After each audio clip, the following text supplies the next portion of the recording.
Good evening, everyone. Welcome to today's event hosted by Indian Lawyers Association, our Madurai chapter. ILA is a national level organization working for the legal professionals of the country. We are working to create a common voice of lawyers across India by way of hosting different trainings, webinars, events, and conferences. And we also run several initiatives for young lawyers, like mentoring and guiding them for their careers. We have a few active initiatives like the Legal Aid Committee, or we run a few initiatives for social work or do a few things for women and children of the country. So we'll be very happy to invite each one of you to join ILA in whichever capacity that you can. If there is a chapter in your city, we encourage you to join that chapter. If there is not a chapter, please reach out to us and we would love for you to have start a chapter in your city. We have about 75 chapters at present, and we have a target to have about 100 of them end of this year. So before we start today's event, let me quickly introduce our speakers for the day. So we are here to discuss Article 39, under which we'll speak about the public distribution of common goods and prevention of concentration of wealth. So our esteemed speakers for the day, Dr. Vidyotama Jha, she has a good skill of drafting and arguing in courts, and presently works in Supreme Court of India, and is also handling matters in High Court, Supreme Court, and National Green Tribunal Principal Bench, Delhi. Dr. Jha has PhD in International Relations from Patna University, Bihar. She has been a very active speaker on various platforms of universities and conferences. Dr. Jha, we are honored to have you today. Our second speaker, Ms. Anu Narendran, is working as a senior contract analyst with Contract Wrangler India Private Limited, a firm based in California. Before this, she was working as a consultant in King and Petridge law firm. She has been awarded as Iconic Woman of Inspiration 2021 by Indian Women's Foundation. She holds to her name various papers, including air travel disruption, corruption as a ground for impeachment of the president, advertising, social, legal, ethical, and economic aspects. Such great speakers for the day. So I request Vidyotama Jha to kindly present with her content for the day, and will later come to Ms. Anu Narendran's content. I request all our participants to please put your questions in the chat box, which we can take later. Thank you. Thank you so much, Madhura, for having me and giving such a wonderful introduction about me. Thank you so much. And can I start right away with the topic? Sure, please. So the topic of the day is Directive Principles of State Policy, which is actually Article 39 is the part of it. So we have to first understand what is the directive principles, what are the directive principles, how it came into being, etc. So without knowing that, we cannot understand the article itself. So in the post-independence development experience of India, when we look into the historical aspect and everything, it excites us. It excites us so much that we see that India stands among one of the poorest countries in the world in terms of per capita income. It is also the world's largest liberal democracy. Furthermore, it has managed to retain this political system, however inadequate and flawed, while many democratic experiments in other countries have foundered and occasionally collapsed. India has not only a system of liberal, but also federal polity,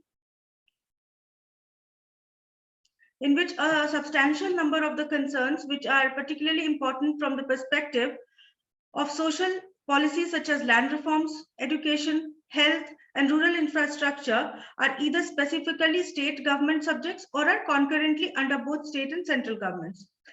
This in turn means that the different political groupings in different state governments can have significant implications for both social policy and its effects.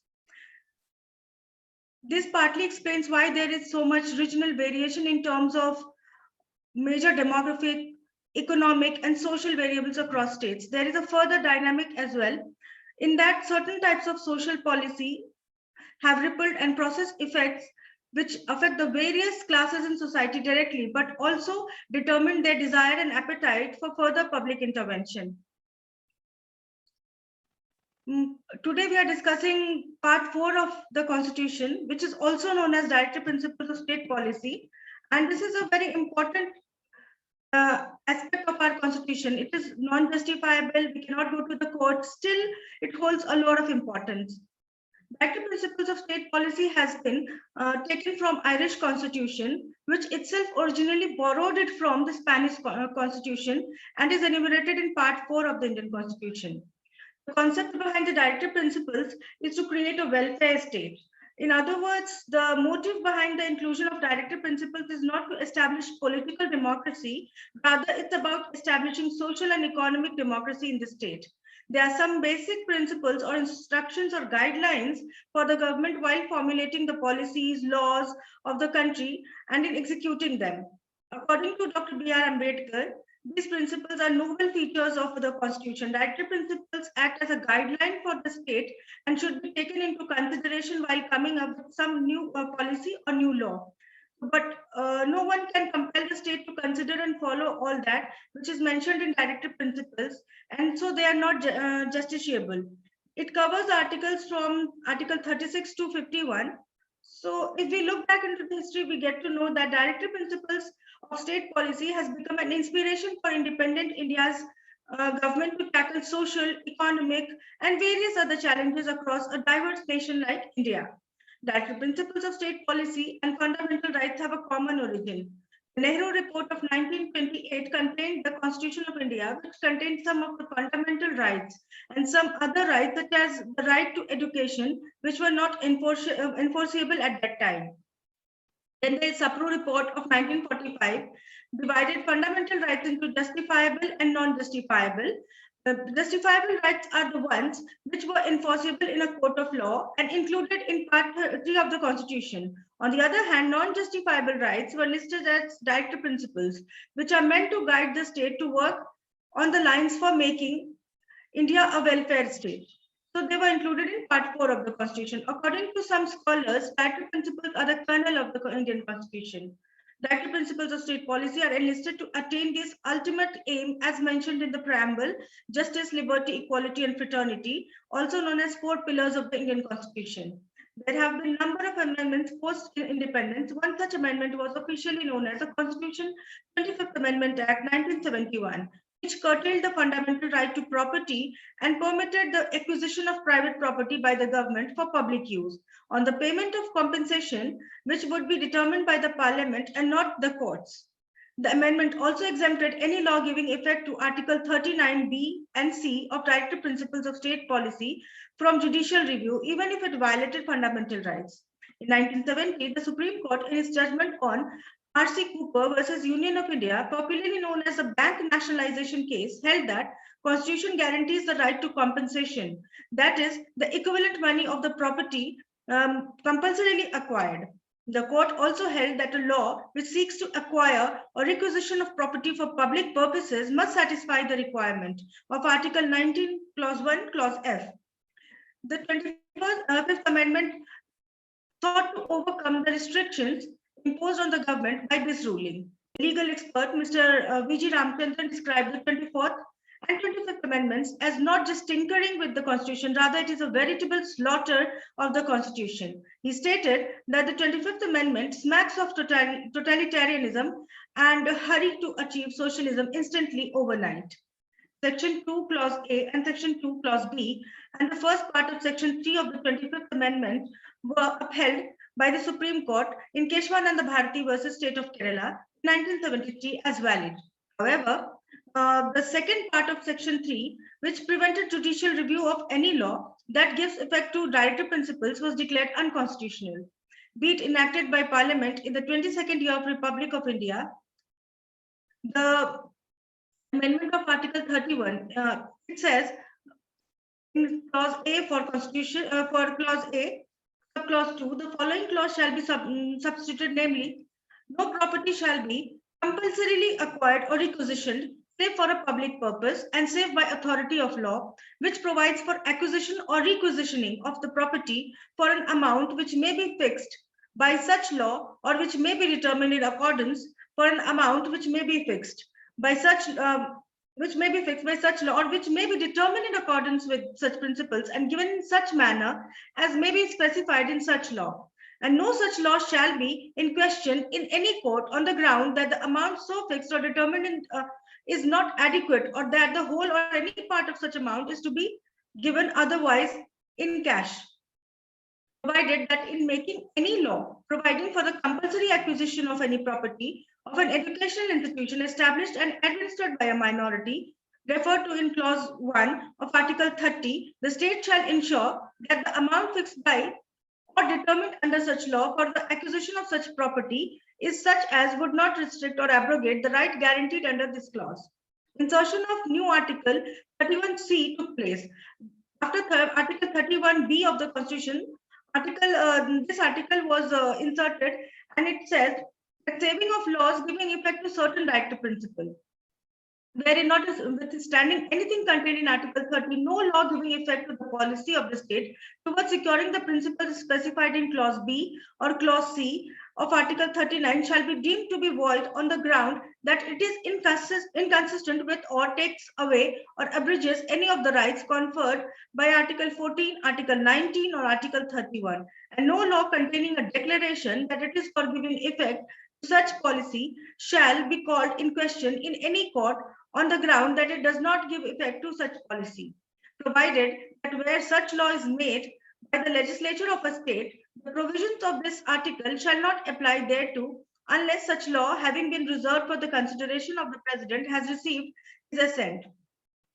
So if we go for the background of this, in 1970, the Supreme Court in its judgment on R.C. Cooper versus Union of India, popularly known as the bank nationalization case, held that the Constitution guarantees the right to compensation, that is equivalent money of the property compulsorily acquired.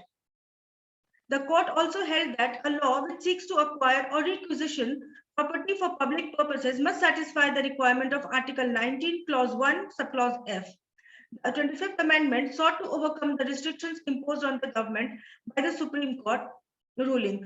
Article 31, as it stood prior to the amendment, specifically provided that no law providing for the compulsory acquisition or requisitioning of property, which either fixes or specifies on which and the manner in which the compensation is to be determined and given shall be called in question in any court on the ground that the compensation provided by that law is inadequate.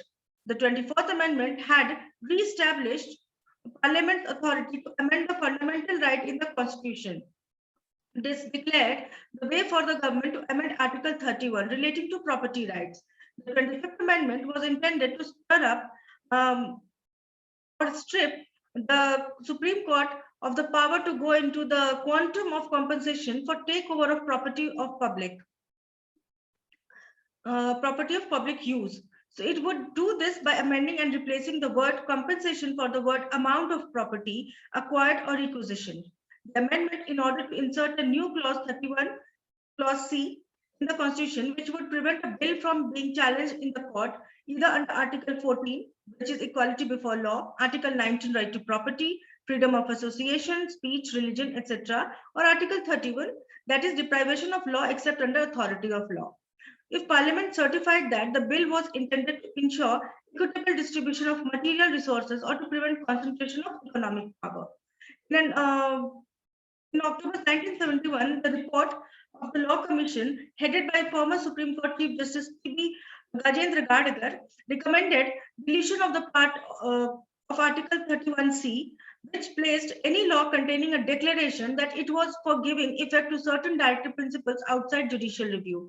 The Commission stated that it would be unreasonable to prevent any judicial inquiry into the question as to whether laws passed in pursuance of the policy, which is giving primacy to directive principles, bore any connection with the objects intended to be served by it. Parliament should trust the judiciary to do its duty fairly, fearlessly, impartially, and objectively, and to take cognizance of the changed philosophy which Parliament proposed to adopt in recognizing the importance, the urgency, and the significance of implementing the directive principles in question. However, the report was rejected by the government. The Law Commission's view would later be justified in 1973 by the Supreme Court verdict in Keshwananda Bharati versus State of Kerala, in which the court held that relevant section of 25th Amendment as unconstitutional. The Constitution 25th Amendment Bill 1971 was introduced in the Lok Sabha on 28 July 1931 by H.R. Gokhale, then Minister of Law and Justice. The bill sought to amend Article 31 and insert a new Article 31C in the Constitution. The full text of the statement of object and reasons appended to the bill said that Article 31 of the Constitution as it stands specifically provides that no law providing for the compulsory acquisition or requisitioning of property which either fixes the amount of compensation or specifies the principle on which the manner in which the compensation is to be determined and given shall be called in question in any court on the ground that the compensation provided by that law is not adequate. In the bank nationalization case, the Supreme Court has held that the Constitution guarantees right to compensation, that is, the equivalent money of the property compulsorily acquired. Thus, in effect, the adequacy of compensation and the relevancy of the principles laid down by the legislature for determining the amount of compensation have become justiciable. Inasmuch as the court can go into the question whether the amount paid to the owner of the property is what may be regarded reasonably as compensation for loss of property.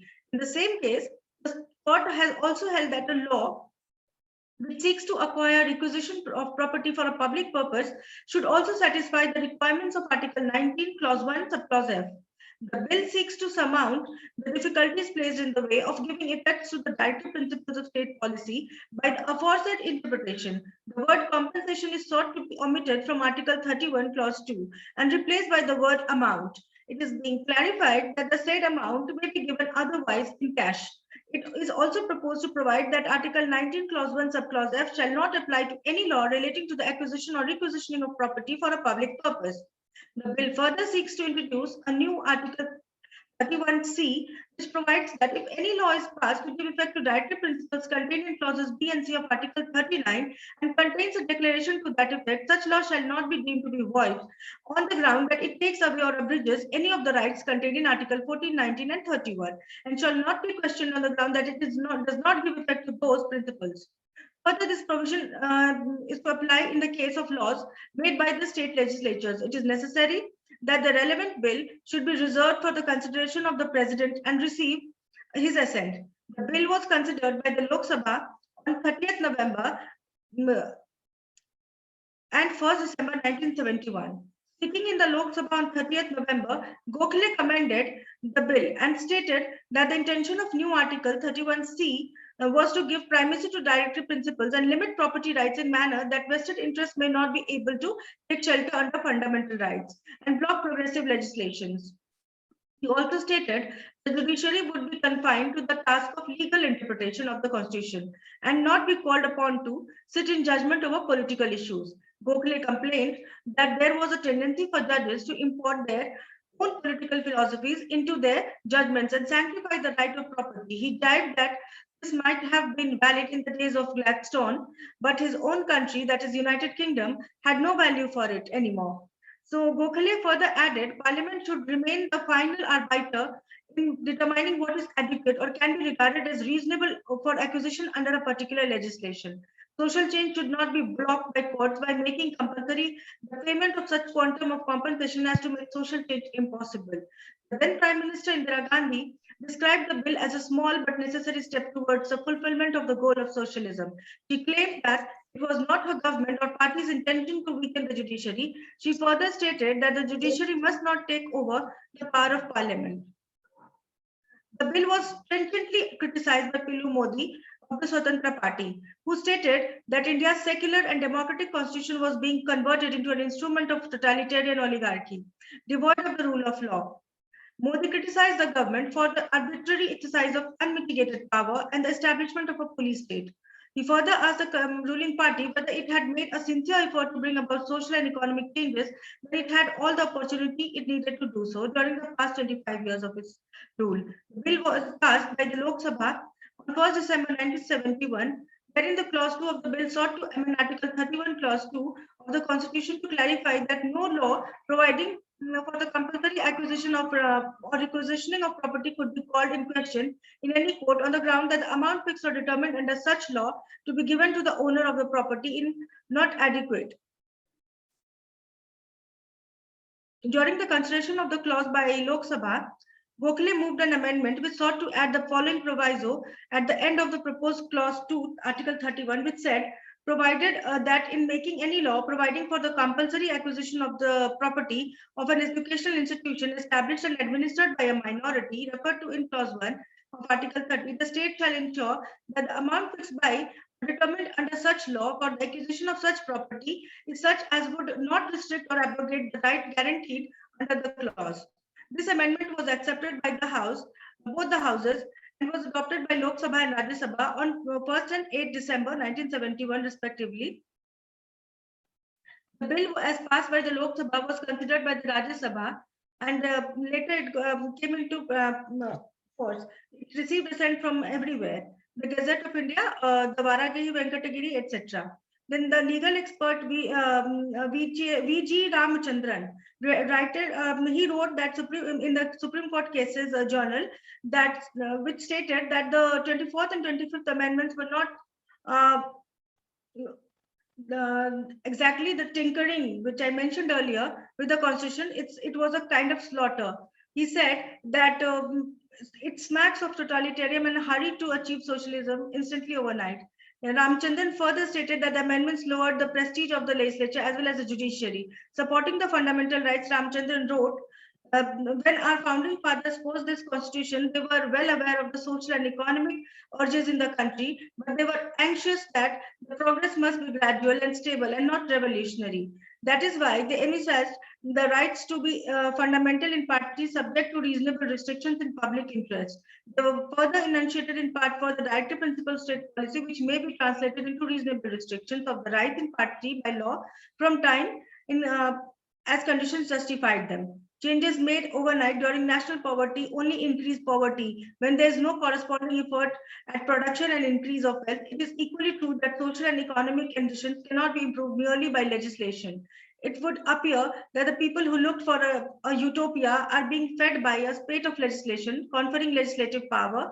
For those benefit is this, is it for the political party in power or for the place? Ramchandran argued that making parliament supreme would not ease the difficulties of the people, and that what really mattered to the common man was how parliament would protect him in the matter of and safeguarding his fundamental rights. He further questioned the Congress government's claim that parliament had unlimited power to amend the constitution, asking where was this constituent power when Article 368 was originally framed? If it did not reside in parliament, then how can it come in now? If it had the power even then in 1948 or 250, how was it that Article 368 did not expressly say so? Ramchandran believed that even if amendments were upheld by the court, it would not be justifiable to call the present constitution as amended by the 24th and 25th amendments as the Constitution of India, as it should instead be called the Government of India Act 1971. The 25th Amendment was part of a series of measures taken by Indira Gandhi to increase her power and establish one-party rule, beginning with the enactment of 24th Amendment on 5th November 1971. The 25th Amendment was followed by several constitutional amendments designed to weaken the judiciary and enhance the authority of the Parliament and the Prime Minister's office. The most notable among these were the 30th and 39th Amendments, culminating in the 42nd Amendment in 1976 during the emergency, which brought about the most sweeping changes to the Constitution in its history. Then there was Keshwananda Bharti case, wherein the Supreme Court reviewed the decision in Golaknath versus State of Punjab. In Keshwananda Bharti case, it considered the validity of the 24th and 26th and 29th amendments. The case was heard by the largest ever constitutional bench of 13 judges. The bench gave 11 judgments which agreed on some points and differed on others. The court held by a margin of 7 to 6 that although no part of constitution included fundamental rights was beyond the amending power of parliament, thus overruling 1967 case, the basic structure of the constitution could not be abrogated even by constitutional amendments. The court upheld section 2A and section 2B and the first part of the section 3 of the 25th amendment as valid. However, the second part, namely, and no law containing a declaration that it is for giving effect to such policy shall be called in question in any court on the ground that it does not give effect to such policy as was declared unconstitutional. The government of Indira Gandhi did not take kindly to this implied restriction on the powers by the court. On 26 April 1973, Justice Ajit Nath Ray, who was among the dissenters, was promoted to Chief Justice of India, superseding 3 senior judges. This was unprecedented in Indian legal history. Advocate C.K. Daftari termed the incident as the blackest day in the history of democracy. Justice Muhammad Hidayatullah, previous Chief Justice of India, remarked that this was an attempt of not creating forward-looking judges, but judges looking forward to the office of Chief Justice. The government enacted the 42nd Amendment in 1976 to abrogate the Keshwananda Bharati ruling. Fundamental rights and the directive principles are supplementary to each other, but there have been conflict between them. The fundamental rights and directive principles are essential to meet the social and economic dimensions of a democratic government. The conflict between them often arises as sometimes it has been seen by various legislations. Directive principles have wider scope than the fundamental rights. The fundamental rights are the rights which are enforceable by the courts, and any law that is in contravention to the provisions mentioned in Part 3 are ultra vires. On the other hand, directive principles are not enforceable in any court of law, and nothing can be declared as void merely because it is against the provisions given under the directive principles. In other case, State of Madras versus Champakam, the Supreme Court held that the fundamental rights are superior to directive principles, saying that the fundamental rights under Part 3 prevails over directive principles in case of any conflict between them. In the landmark judgment given by the Supreme Court in the Golaknath case, it was held that the provisions mentioned under Part 3 as fundamental rights cannot be undermined just to implement the provisions given under Part 4, which enlist some important guidelines for the state in the form of directive principles.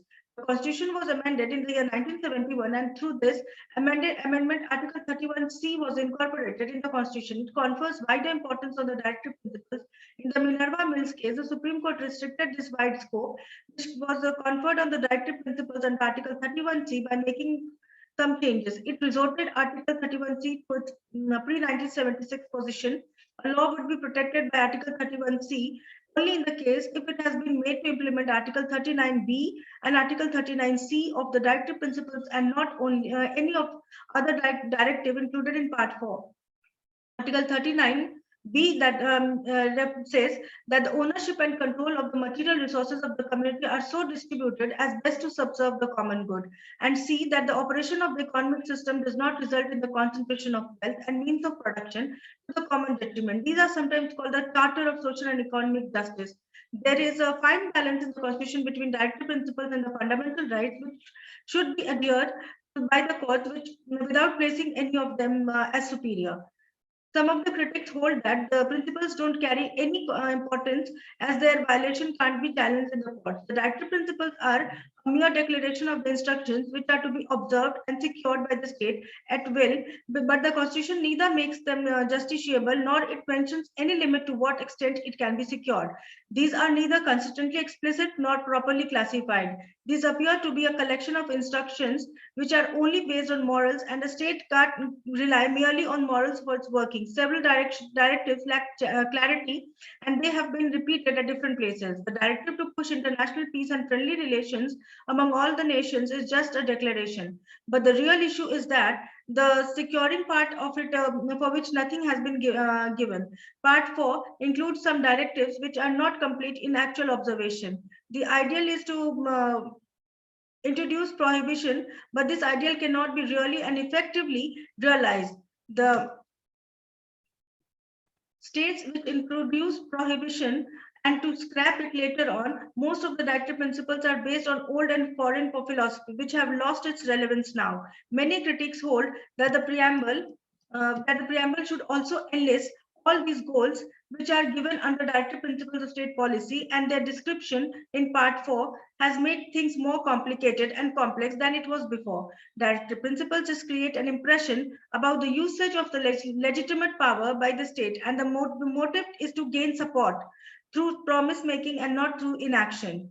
So by concluding, we can say the significance of directive principles cannot be overlooked or looked down upon just because it is not enforceable by any court of law. These principles were added to facilitate the government and for the smooth functioning of the country. It was added to meet the main objectives and the ultimate goal of a country, that is to work for the welfare of its citizens. We can't say that directive principles are not implemented and have no importance at all.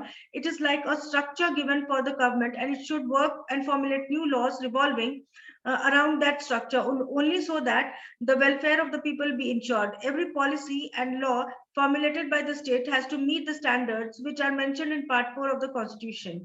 Thus, even after being non-justiciable, they are implemented in some important acts, and they hold equal relevance and importance as fundamental rights mentioned in Part 3 of the Constitution of India. Thank you. Thank you so much for having patience and listening to me. Thank you, Dr. Jha, for such an insightful presentation. May I request Anu to take over the stage now? Thank you. Hello, everyone. I'm Anu Narendraan. I'm an advocate from Madras High Court. My respect to Indian Lawyers Association for inviting me here. My warm regards to my co-speaker here. She's done a wonderful job explaining the complete principle of how directive principles have evolved. And a very good evening to one and all present here, and also warm regards to all the members who've been joining us from various other online platforms. So the topic here today is 39B and C. So even though the co-speaker has already spoken about what is 39B and what is 39C, I would like to start with my perspective of it and my understanding of it. So 39B, it says that a state can direct its policy to control and regulate the ownership of material resources so that they distribute it for common good. So this is with respect to controlling ownership, distribution of ownership, and maintaining it for common good. Now, when we look at 39C per se, it is a operation of economic systems. So we already, like we as a nation in India, we already have an economic system. So 39C is about regulating the economic system which is already there. How to regulate it so that we prevent the concentration of wealth in one particular area. So this is the beauty of 39B and C. One says split the ownership for greater good, and the other one says control the concentration and do not control the concentration of wealth at one particular place so that it affects the public. So both is for greater good, one on a positive note and one on a negative note. This is how I see it. So what do I arrive at 39B and C is basically the principle of socialism, which is already there in preamble. So two things I analyze here. One is socialism with respect to this concept of distributive justice. Another thing is socio-economic justice, not just distribute it, but also regulate the economy thereby. So this is my basic understanding of what 39B and C is about. Now, to dwell like deeper into this particular article, 39B uses the word material resource. Now, we do not know what is material resource. It is not being defined anywhere. So a number of judgments in the Supreme Court asked a number of questions like, what are material resources? Is it natural resource? Is it something that is already in earth? Is it something that is not man-made? So a lot of questions were there into it. So the first time, the Supreme Court in state of Karnataka versus Ranganatha Reddy gave a very, very interesting reply. So what the Supreme Court said that anything which gives some national value, some national wealth to it can be considered as a material resource. So it is interpreted in a wider connotation.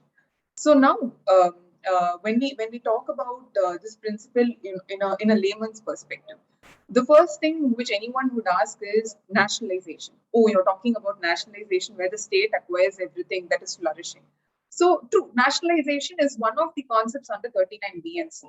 One of the early instances which happened is probably in 1972, where coal mine was acquisition. It is the Coking Coal Mines Act in 1972 that was challenged in the Supreme Court, which actually became a good big deal at that time. So at that time, the main concept of coming back to what material resources were discussed. So the Supreme Court said that material resource need not be a natural resource. It need not be something that is owned by public. It need not be natural. It can even be man-made. It can be a private property or it can be a public property. So anything anything that is a vital resource that contributes to India as a nation can be considered as a material resource. So we're very clear on this statement. Now, analyzing and reading 39B and C, my perspective about these two articles is that it gives more power to the state rather than more power to the center. Now, comparing with a lot of judgments which are already in place, if an analysis is done, majority of the material resources is in the land. We do not somehow venture into the space and to the sea in terms of distributing of material resources. And in terms of land, if you see, most of the regulations, laws, etc., everything is with respect to land is made only by the state. Why is that? Because of entry 18 in list 2, which gives the power only for state to register it. So, which legislate. So, in terms of entry 18, all the aspects of land tenure, transfer, alienation, basically any form of distribution of surplus land, everything is under the control of the state government. So, and even if you look into the concept of acquisition and requisition, where the government takes the lands from you, as already spoken by my co-speaker here. So even in this case, the power is under the concurrent list, which means that the state and center can enact. But in most cases, so far if we see, the state has always dominated the center in this aspect. So my understanding here is that this is a provision, 39B and C can be more effective if it is kept within the domain of the state. And it is rightly kept within the domain of the state. So the purposes are achieving much easier, and the purpose being implementation. So a small deviation in this are certain aspects where the center is also distributing the concentration of wealth. For example, entry 86 in list 1. This is with respect to taxation on capitals and wealth. Here the center has complete power to legislate. So this falls under 39C, where the government can prevent concentration of wealth. So in this aspect, center also has minor control over 39B and C, but the control is lesser, is what is my perspective about and my understanding about these two provisions. Now, since I was talking about land acquisition and requisition, all those things, and even more when I said that the state has more power than the center in terms of implementing Article 39B and C, as already spoken by my co-speaker Vidyottama here, I also happened to go through the R.C. Cooper's case. So, the case was a little bit interesting on the aspects of what would the state do to the person who's affected if the land is taken away from him, or if anything of a material resource is taken away from the person who has it and it is given away for any public purpose. So then only the 25th Amendment came into place, and they very carefully worded Article 31(2), and they said that if a land is taken or acquisition by the government for any public purposes, then an amount which is fixed by that particular law need to be given to the person.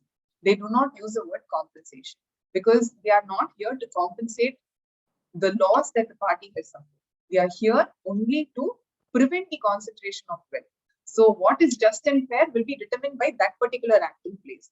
So it is very beautifully worded in this particular judgment. Also, very clearly, analyzes the purposes of giving an amount rather than using the word compensation if a land is acquisition or requisition by the government. Now, since I am an advocate from the Madras High Court, I thought why not bring certain laws from Tamil Nadu which actually implement this 39B and C to show how effective it is implemented. Because we as advocates always know that the main issue here is implementation of directive principles. So I happened to look at the Tamil Nadu land reforms, fixation of ceiling on land. A small introduction about this is, basically it says that if agricultural lands, there's only a certain limit of agricultural lands that you should own, like a particular ceiling amount is fixed. You cannot hold more than this many X number of acres. A ceiling limit is fixed.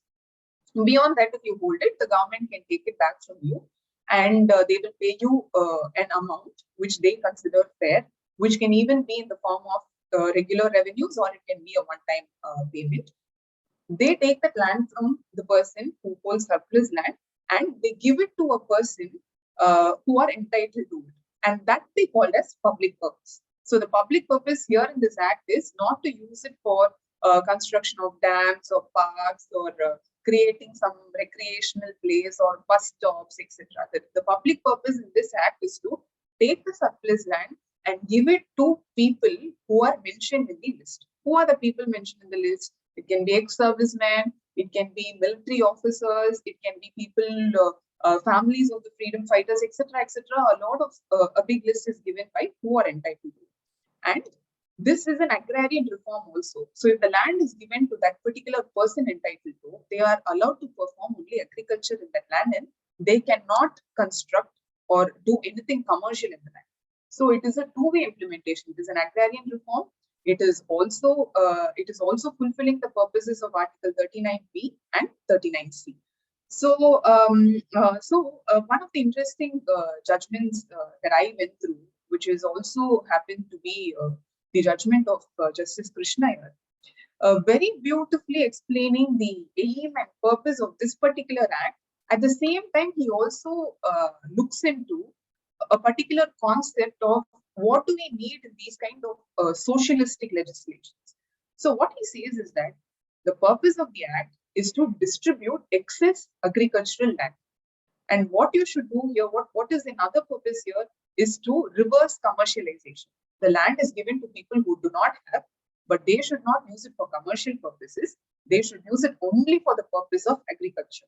So the two-way purpose is that prevention of concentration of wealth is achieved, distribution of ownership is achieved, and agrarian reform is also achieved.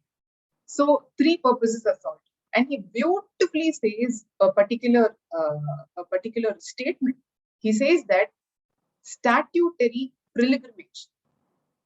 These kind of legislations are statutory pilgrimage, and they are the destination of social justice, which is such a beautiful way to explain this particular social cause. I'm all in for social causes, so this sort of impressed me, this statement.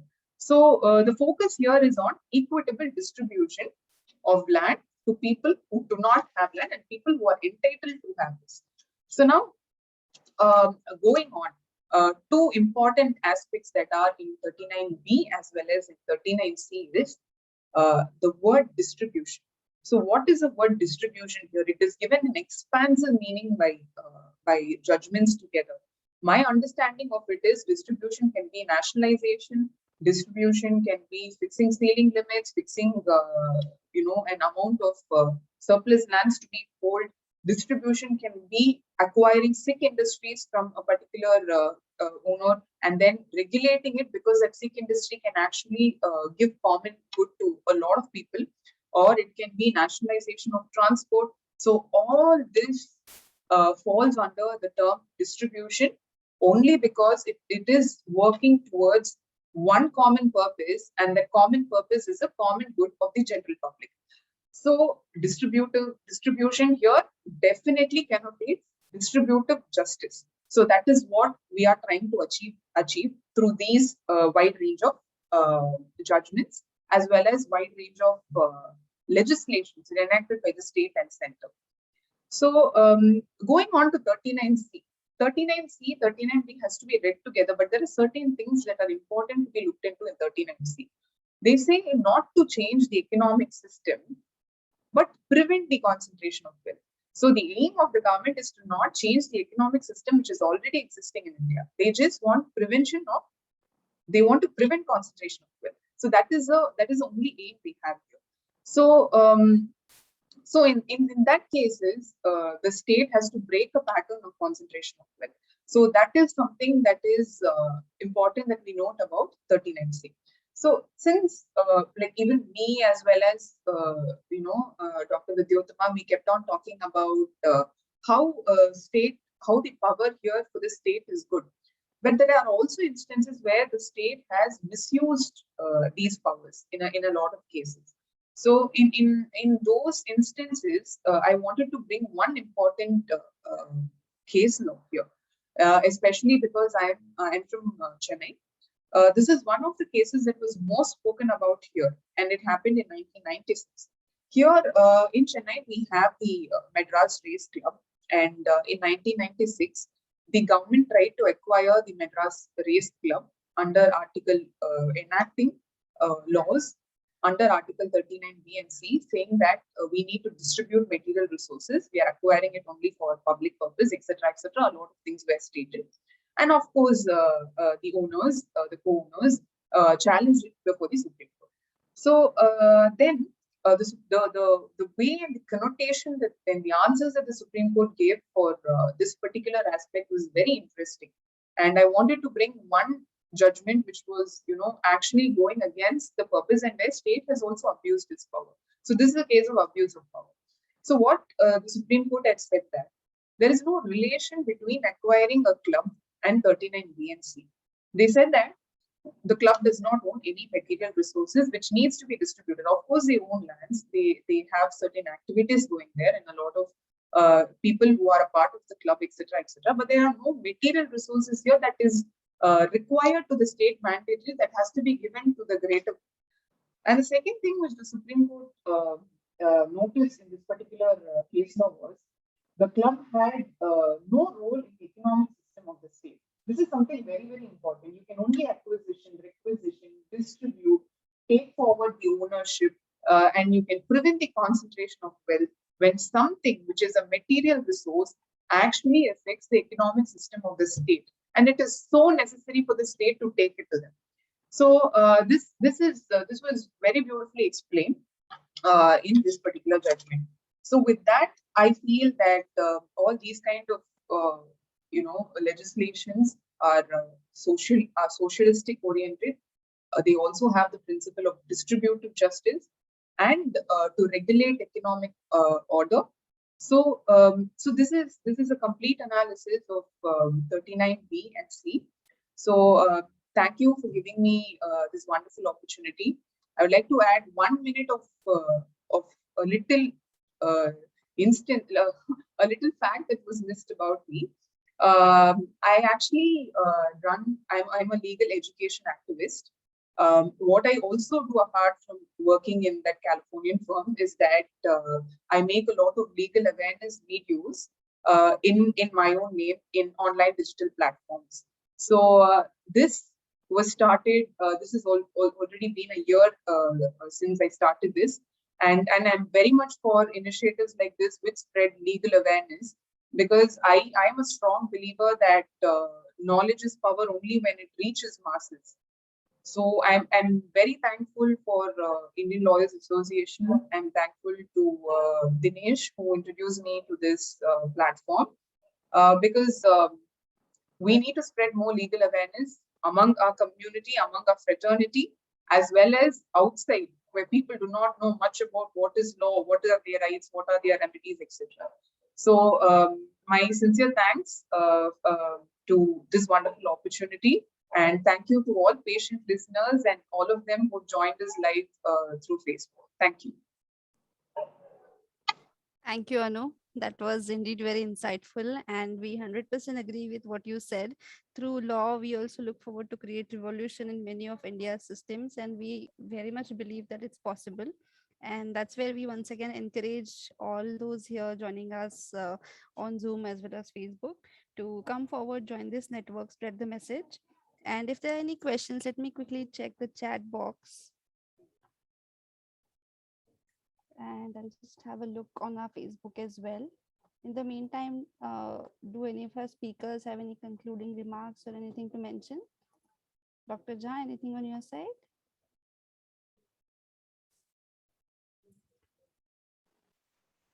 Hello, Okay. am I audible? Yes, you are. So what did you say? I couldn't actually get it. Yeah. So would you have any concluding remarks? Because I'm not seeing any questions right now here. Yeah. So is there anything you or even Anu would like to add further to your address? It was nice being here and being associated with this platform and knowing you all, and Mr. Dinesh, who introduced me to this platform, knowing my co-speaker as well, and she spoke really well. You conducted so well, and it was great being here. Thank you so much, and I expect more opportunities and more work from this platform. Thank you so much. Look forward to engaging all of you in the next initiatives and events at ILA. We could conclude the event then. Thank you so much. Have a good evening. Thank you. Thank you for having me here, and we should connect up soon. Thank you. Thank you. Thank you, Anu. It was lovely knowing you. Bye. Bye.